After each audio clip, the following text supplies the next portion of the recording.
Que até aquela oração que fala assim, dai-nos o pão nosso de cada dia, ali está falando das coisas terrenas, das nossas necessidades cotidianas, humanas. A Bíblia fala que nós não devemos buscar as coisas dessa terra em primeiro lugar, mas a Bíblia não fala que nós não devemos buscar, senão não haveria necessidade de trabalhar, entendendo? A Bíblia fala que é do suor da testa que comemos o nosso pão. Então, a Bíblia fala que nós devemos buscar o reino e a justiça de Deus em primeiro lugar.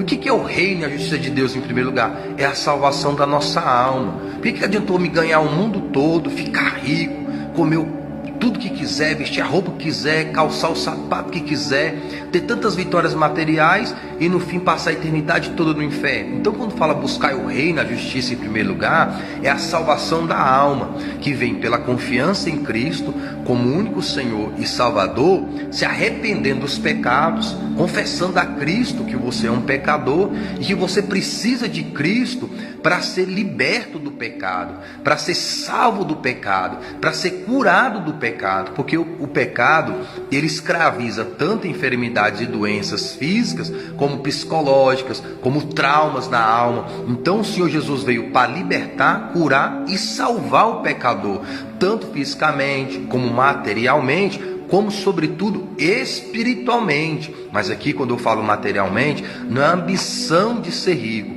é o suprimento da necessidade de cada dia em Cristo.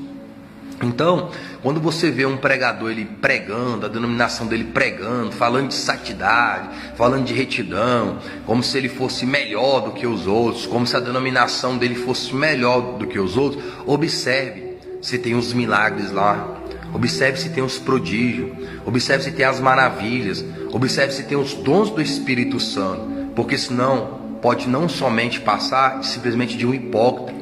Porque os fariseus, saduceus, eles pregavam a lei, eles discursavam, mas não tinham os milagres, não tinham os prodígios, não tinham as maravilhas, porque eles não criam no que eles estavam falando, era só da boca para fora. E eles tinham aparência, eles tinham oração, eles tinham uma aparência de santidade no modo de vestir, mas não tinham os milagres de Deus. Aquilo ali era só para escravizar o povo.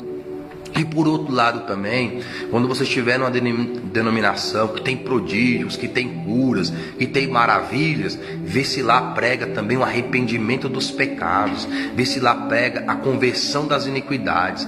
E mesmo que você esteja em qualquer uma dessas situações, lembre-se que o único caminho da salvação é o Senhor Jesus. E lembre-se que os milagres, os prodígios, as maravilhas confirmam que Cristo é o único Salvador e Senhor da salvação da alma humana.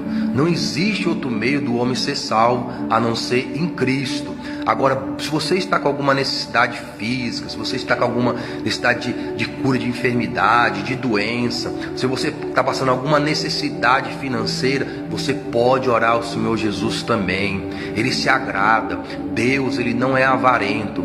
Deus tem prazer de abençoar os seus filhos. Se os homens que são maus sabem dar boas coisas aos seus filhos, muito mais Deus não dará o Espírito Santo. E se Deus, ele deu o único filho dele para morrer pelos nossos pecados, não nos daria também as demais coisas? Então, essa questão de falar assim, não busca Deus para ter as coisas, não.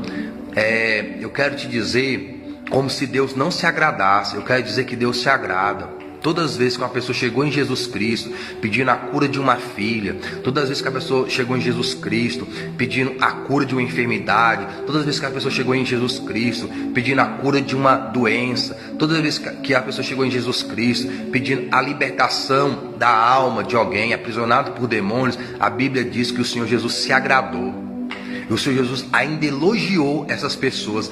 Grande é a tua fé. Tem vários versículos, tem vários textos bíblicos falando que Deus se agrada quando a gente crê nele para suprir as nossas necessidades, sejam materiais, sejam sentimentais, sejam familiares e sobretudo espirituais. Mas se porventura alguma dessas bênçãos terrenas não vierem a ti por algum motivo espiritual, algum propósito de Deus, seja a nossa falta de fé, ou seja realmente Deus não querendo fazer por alguma coisa, creia que existe um novo céu, uma nova terra preparada para aqueles que perseverarem até o fim, confiando em Cristo como único Senhor e Salvador da sua alma. E lá é abundância de fartura, material, física, espiritual, em todos os sentidos seremos plenos no Senhor Jesus.